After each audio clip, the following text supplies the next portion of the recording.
आदाब नाज़रीन, आप देख रहे हैं गुलिस्तान न्यूज़। 2:30 बज चुके हैं। खबरनामा लेकर मैं आपका मेज़बान गौहर कुछ आपकी खिदमत में हाजिर। तफसीलात से पहले नजर डालते हैं सुर्खियों पर।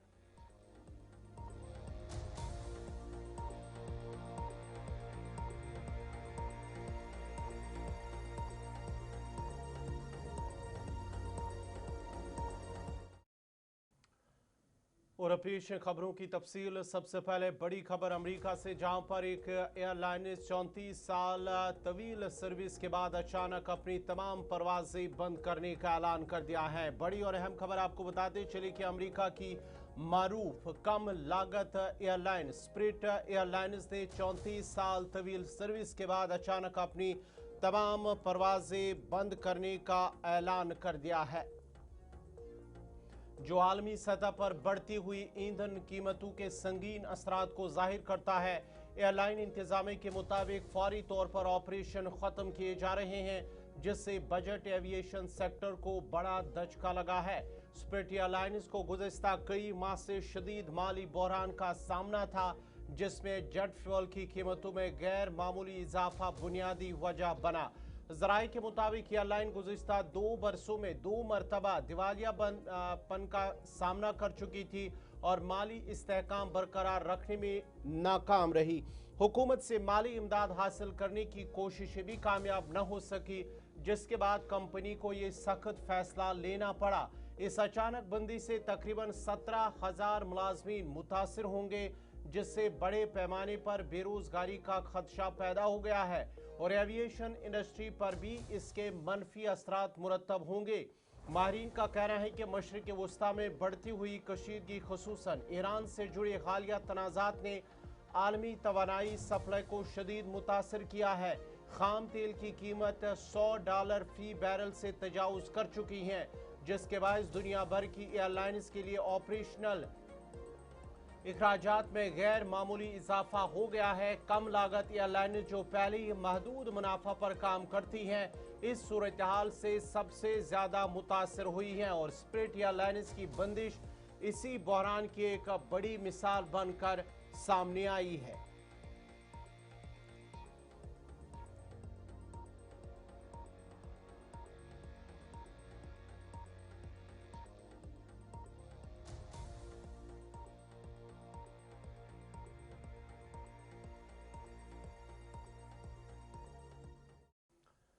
चले नाजरीन, बढ़ते आगे बात जरा अब पाकिस्तान की करते हैं। पाकिस्तान के सिंध के अंदर अब एक पेशरफ्त सामने आई है, जहां सूबा सिंध ने अकलियती बरादरी के हुकूक और शमूलियत को फ़रोग देने के लिए सरकारी स्कूलों में हिंदू तलबा के लिए मजहबी निसाब मुतारिफ कराने का फैसला किया है और इस इकदाम की मंजूरी Sindh education and literacy department ने दी है, जो तालीमी पॉलिसी में एक नुमाया तब्दीली तस्वुर की जा रही है। हुकाम के मुताबिक ये नया निसाब तालीमी साल 2026-27 से जमात सोम से पंजुम तक के तलबा के लिए नाफिज किया जाएगा।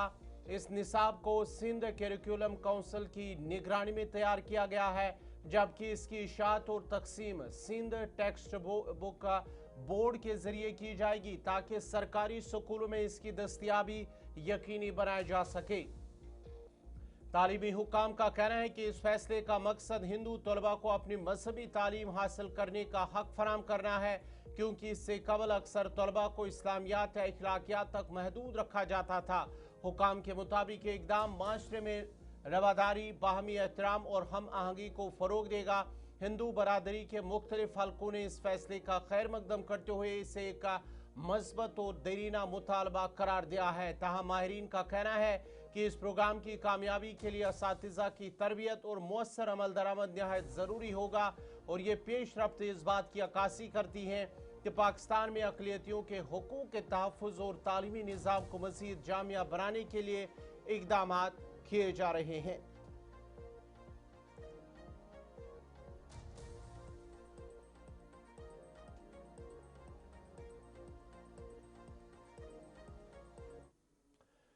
चले नाजरीन, अब जरा बात मुल्क की भी करते हैं, क्योंकि हुकूमत हिंद ने मुल्क भर में शहरियों की हिफाजत के पेश नज़र एक जदीद मोबाइल एमरजेंसी अलर्ट सिस्टम का कामयाब तजुर्बा किया है और इस सिस्टम को सेल ब्रॉडकास्ट अलर्ट का नाम दिया गया है, जिसके तहत नेशनल डिजास्टर मैनेजमेंट अथॉरिटी यानी कि एनडीएमए की जानिब से आज टेस्ट पैगामात भी भेजे गए हैं। शहरियों को मौसूल होने वाली इस पैगाम में वाज़ेह किया गया कि ये सिर्फ एक आजमाइशी अलर्ट है और घबराने की ज़रूरत नहीं है। ये अलर्ट से एक तेज़ अलार्म ट्यून और फ्लैश मैसेज के साथ मोबाइल फ़ोन पर मौसूल हुए, जिन्हें मकामी तौर पर तैयार करदा सियाचिट यानी कि इंटीग्रेटेड अलर्ट सिस्टम के जरिए भेजा गया है। ये Nizam centre for development of telematics C. ने तैयार किया है और ये आलमी मयार के इंटरनेशनल टेलीकम्युनिकेशन यूनियन के तजवीज़ करदा कॉमन अलर्टिंग प्रोटोकॉल पर मबनी है। इस जदीद सिस्टम का मकसद जल्जले, सुनामी, आसमानी बिजली, गैस लीक या दीगर हंगामी हालात के दौरान मुतासरा इलाकों में फौरी तौर पर अलर्ट्स पहुंचाना है ताकि इंसानी जानों को बचाया जा सके। हुकाम के मुताबिक ये तजुर्बाती मरहला सिस्टम की कारकर्दगी और एतमाद को जांचने के लिए किया जा रहा है, जिसके बाद इसे मुल्क भर में मुकम्मल तौर पर नाफिज किया जाएगा। एनडीएमए के मुताबिक ये अलर्ट सिर्फ उन मोबाइल फोन पर मौसूल हुए जिनमें सेल ब्रॉडकास्ट टेस्ट चैलेंजेस फाल थे। शहरी अगर चाहे तो अपने मोबाइल की सेटिंग्स में जाकर इन अलर्ट्स को फाल या गैर फाल कर सकते हैं। मुस्तकबिल में ये सिस्टम मुतारिफ भारतीय जुबानों में भी हंगामी इतलात फराहम करेगा।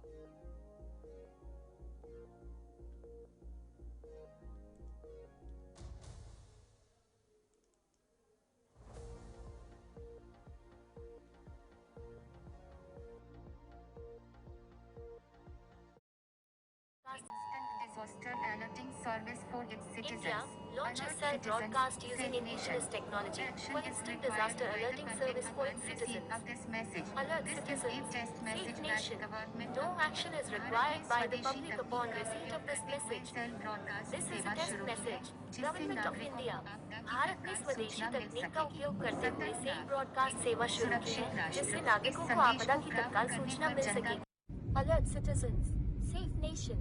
No action is required by the public upon receipt of this message. अब जरा बढ़ते हैं आगे, बात जरा दरियाई गंगा की करते हैं। वाराणसी में दरियाई गंगा पर रमजान और मुबारक के दौरान जो इफ्तार की एक तकरीब से जुड़ा तनाज़ा व कश्ती खुदमात के तरीक़ाकार में बड़ी तब्दीलियों का सबब बन गया है। इत्तलात के मुताबिक मार्च के वस्त में 14 नौजवानों को उस इल्ज़ाम में गिरफ्तार किया गया था कि उन्होंने किश्ती पर मुनक्कदा इफ्तार के बाद बचा हुआ खाना दरियाई गंगा में फेंका, जिसकी वीडियो सोशल मीडिया पर वायरल होने के बाद शदीद रद्दअमल सामने आया और मजहबी जज्बात के साथ साथ माहौलियाती तहफ़्फ़ुज़ पर भी सवालात उठे। वाक़े के 1 माह से ज़ायद गुजर जाने के बावजूद तहकीकात जारी हैं। हुक्काम फॉरेंसिक तज्ज़िये और मज़ीद डिजिटल शवाहिद के मुंतज़िर हैं, जबकि मुल्ज़िमान की ज़मानत की दरख्वास्त जल्द इलाहाबाद हाई कोर्ट में समाअत के लिए मुकर्रर है। अब इस तनाज़े के बाद वाराणसी के कश्ती मालिकान ने नए जो ज़ाबिता अखलाक हैं वो नाफिज कर दिए हैं, जिनके तहत किश्तियों पर गैर सब्जी खोर यानी कि नॉन वेज खाने, शराब और दीगर नशावर अशिया ले जाने और इस्तेमाल पर पाबंदी आयद कर दी गई है।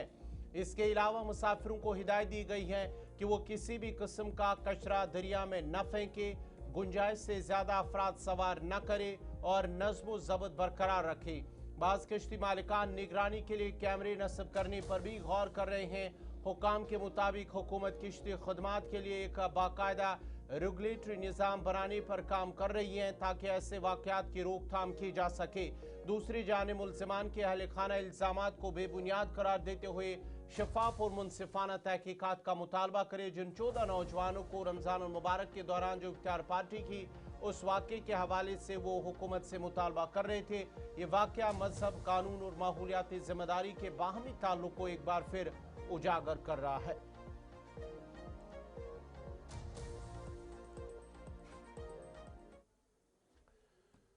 अब जरा बात रामबन के उस नौजवान की करते हैं जो 20 दिन कबल लापता हुआ था। जी नाजरीन, 22 साल नौजवान जिला रामबन में तकरीबन 20 दिन से लापता 22 साल नौजवान की लाश आज नाला बिशलरी के करीब क्रालना डिगडोल इलाके से बरामद कर ली गई है, जिसके साथ ही तवील और पेचीदा तलाशी ऑपरेशन भी इख्तिताम पजीर हुआ है। और इस नौजवान की शनाख्त तनवीर अहमद चौपान, जो कि मंडखल पोगल का रहने वाला है। तनवीर 12 अप्रैल को उस वक्त लापता हो गया था जब वो मुबैना तौर पर कुछ मुश्तबा गौ रक्षकों से बचने की कोशिश में मगरकूट के करीब जम्मू श्रीनगर कौमी शाहरा पर नाले में कूद गया था। जब उसका पीछा किया गया था, उसके साथ मारपीट की गई थी मुबैना तौर पर, जो कि अनिश शाहगी ने उस वक्त बताया। तो अपनी जान बचाने के लिए उन्होंने कौमी शाहरा, जो श्रीनगर जम्मू कौमी शाहरा है, नाले में वो कूद गया था। और बताया जा रहा है कि वो जम्मू से एक दूध देने वाली गाय 2 बिछड़ों के साथ सफर कर रहा था जब उसे 2 गाड़ियों में सवार अफराद ने डिगडोल के करीब रोका और उसका ताक़ुब किया। अपनी जान के खौफ से उसने नाला बिशलारी में छलांग लगा दी और तब से लापता था। वाक़ई के फौरन बाद पुलिस, मकामी रज़ाकारों, NDRF, फौज और मुख्तलिफ QR टीमों समेत कई तंजीमों ने वसी पैमाने पर तलाशी ऑपरेशन शुरू किया, जो दुश्वार गुजार रास्तों और तेज पानी के बहाव के बावजूद मुसलसल 20 दिन तक जारी रही। हुकाम के मुताबिक लाश को डिगडोल के करीब नाले में देखा गया, जिससे रेस्क्यू टीमों ने अब निकाल लिया। लाश जो है पूरी तरह से गल सड़ चुकी थी और इसे कानूनी कार्रवाई के लिए अस्पताल मुंतकिल किया गया। पुलिस ने इस मामले में मुकदमा दर्ज करके पहले ही 4 मुल्जिमान, जिनमें सरबजीत सिंह, संदीप सिंह, दिग्विजय सिंह और केवल सिंह को गिरफ्तार कर लिया है, जो रामबन और मुल्हिका सरी इलाकों के रिहायशी हैं। केस की तहकीकात के लिए SDPO बनिहाल सुरिंदर सिंह की सरबराही में एक खुसूसी तहकीकाती टीम पहले ही तश्कील दी गई है। और जो मुतूफ़ी के अहले खाना है, उन्होंने इस वाक़े पर शदीद गम और गुस्से का भी इज़हार करते हुए इल्ज़ाम आयद किया है कि ताक़ुब और हरासानी ही इनकी मौत का सबब बनी और उन्होंने मुनसिफाना तहकीकात और कसूरवारों के खिलाफ सख्त कार्रवाई का मुतालबा किया है।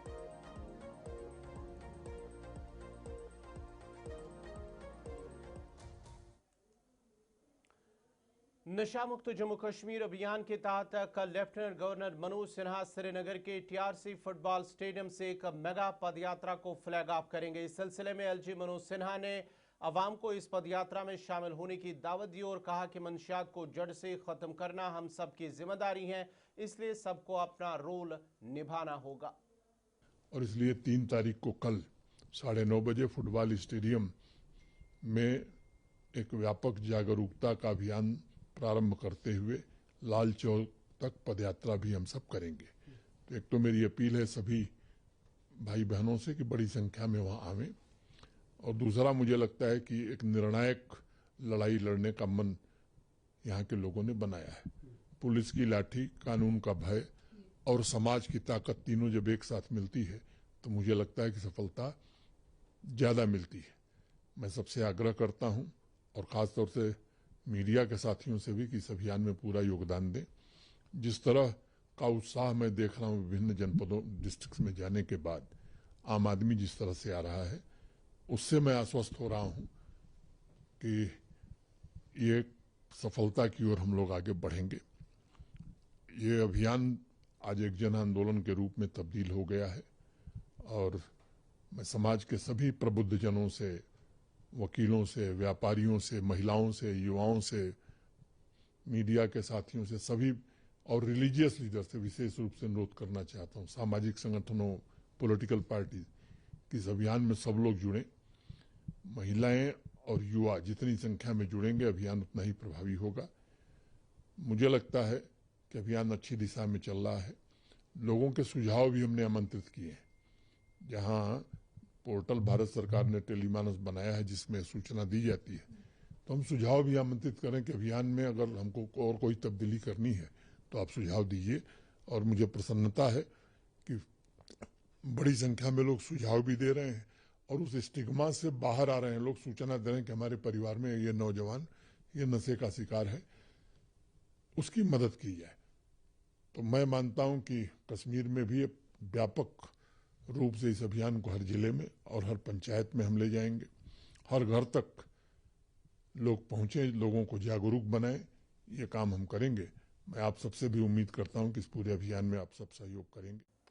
श्रीनगर में मंशियात मुखालिफ रैली से एक दिन कबल इंतजामिया पूरी तरह मुतहरिक नजर आई है। डिप्टी कमिश्नर श्रीनगर अक्षय लाबरू ने आला हुकाम के हमरा लाल चौक और दीगर अहम इलाकों का दौरा करके इंतजाम का जायजा लिया। इस मौके पर उन्होंने बताया कि रैली के लिए तमाम ज़रूरी तैयारियां मुकम्मल कर ली गई हैं और सिक्योरिटी समेत दीगर इंतजामी इकदाम को ख़त्मी शक्ल दे दी गई हैं।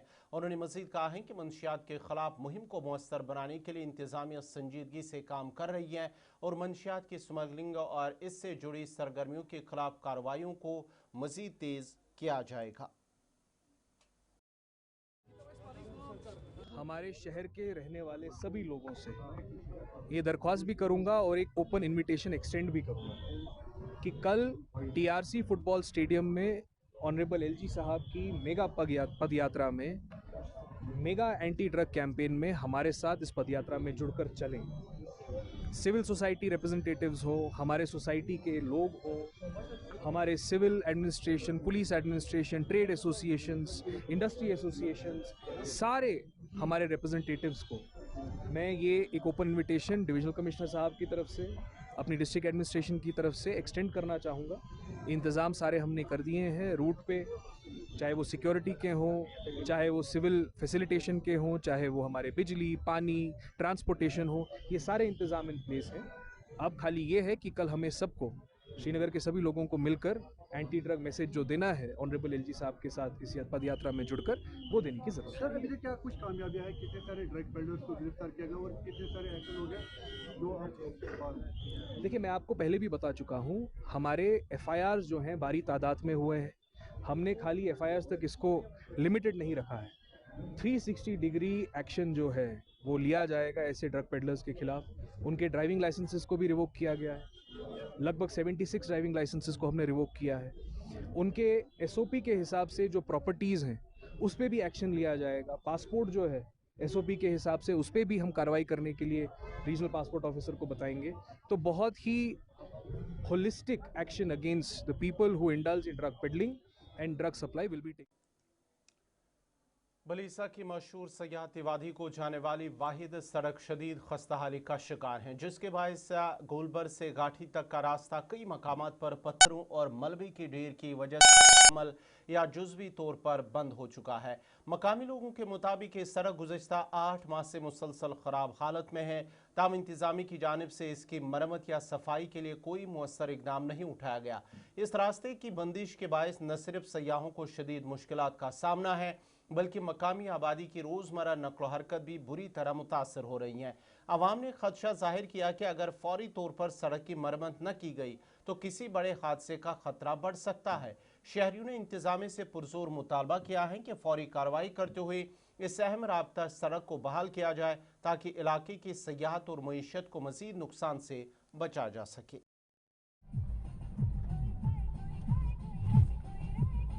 जब से रोड बनी है, जब से मशीन लगी है कटान की, उससे बाद हमने कोई मशीन यहाँ नहीं देखी उसके बाद पिछले साल सैलाब से पहले ये रोड ठीक था, उसके बाद किसी ने देखा नहीं देखा सर इसको, कोई रोड नहीं, कुछ नहीं।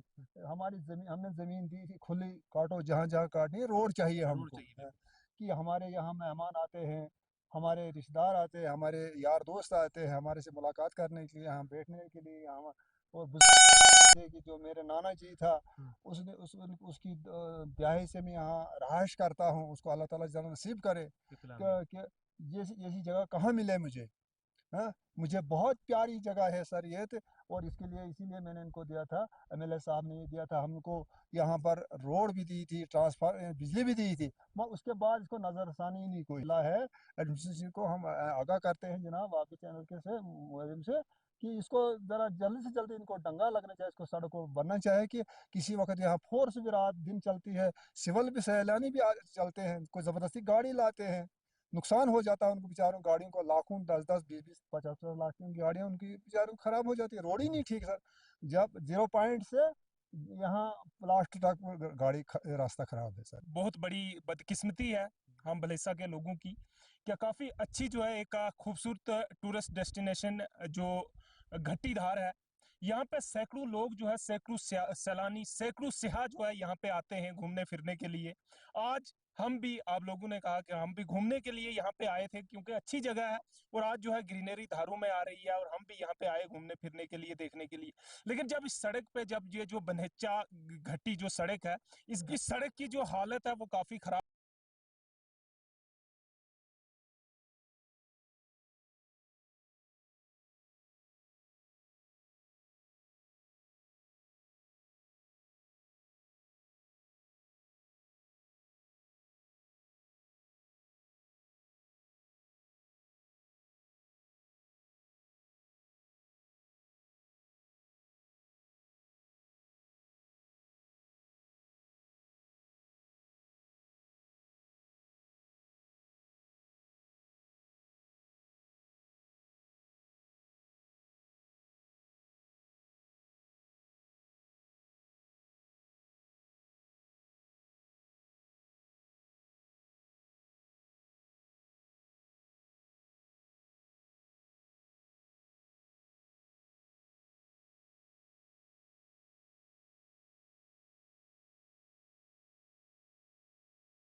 उसको ना इंश्योरेंस में क्लेम मिलता है और ना ही उसको बेचारे को डैमेज हो जाता है। इसलिए हमने कोशिश की है कि सारे जो भी ई रिक्शा, ऑटो और ये छोटी गाड़ियां हैं जो टाउन में लोगों को सहूलत फराहम करने के लिए चल रही हैं, इनको पूरे कागज़ लेके चलना है और एक स्पीड लिमिट से और एहतियात से चलें ताकि आने चलने वाले, पैदल चलने वाले लोगों को, स्कूल के बच्चों को और बुजुर्गों की लाइफ को थ्रेट ना हो। स्टंट बाइकर्स हैं काफ़ी सारे, उनके लिए कोई मैसेज है? उनके लिए हमने कोशिश कर रहे हैं कि हम उनके लिए करेंगे, बट उनके पेरेंट्स से गुजारिश है कि वो स्टंट बाइकिंग के लिए बच्चों को कभी गाड़ियाँ ना दें और स्पेशली जो टीनेजर बच्चे हैं उनको गाड़ियाँ ना दें, क्योंकि अगर किसी भी माइनर गाड़ी चलाते हुए एक्सीडेंट होता है में उसके पेरेंट्स बुक होंगे और उनके खिलाफ लीगल एक्शन होगा। इसलिए एहतियात। कम से कम 400-500 छोटा ऑटो चल रहा है, किसी के पास कोई कागज, ट्रैफिक का निज़ाम बिल्कुल इधर यहाँ फेरने में 24 घंटे जाम लगा रहता है। मेज़बान गौहर कुछे को इजाज़त दीजिए।